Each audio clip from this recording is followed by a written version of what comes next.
because of my background in urbanism and governance, it really helped me better read AI governance because I had an existing framework to be like, well, if this is how you Mhm. manage a road Mhm. or a public good, or if this is how you do procurement or like contract a public service, and you want to make AI part of those things, AI, I'm sorry, you're not going to be an exception. So, or at least that's how I felt. I was like, why should AI get an exception in terms of like how it should work or how it should or how oversight should happen? This is something I keep hearing folks say about like how I guess big tech CEOs are like, "Oh, this is a totally new thing. You can't use any of the old rules to govern this because it's totally new. So let us write the rules for what, what safety looks like in a military context." I was listening to a podcast about from you probably have heard of her. Her first name's Heidi. I remember this because same name. Yeah. But she spells it with a Y, and she used to be at OpenAI doing governance work, and then she Mm. left because she was like, I don't support this the way that they are picturing safety.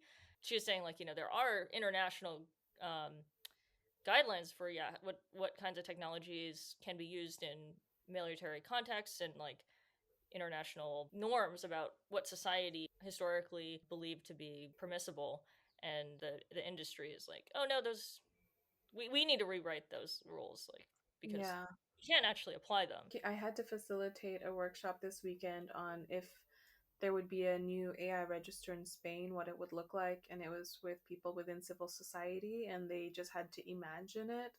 And they're like, well, the state should probably keep it up, but the state might not accurately reflect um, what's going on within these like different AI systems. And I was like, well, actually, there's a precedent from the Universal Periodic Review or the CEDAW, which is the Convention to End Violence Against Women, which are two governing processes that go through Geneva.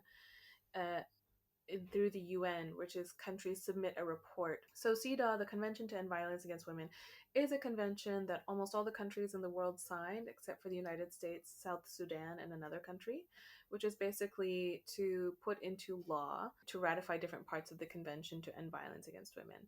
And then to show that they're upholding this law, every 4 years, they submit a report on what they've done to incorporate and integrate this convention into national law. And actually, civil society is then allowed to submit a shadow report being like, even though the country said this, the civil society is actually saying, like, actually, these are these gaps. And so I think Mm, with a lot of the conversations on technology, I do think that there are so many you can pull from other industries and other yeah. industry standards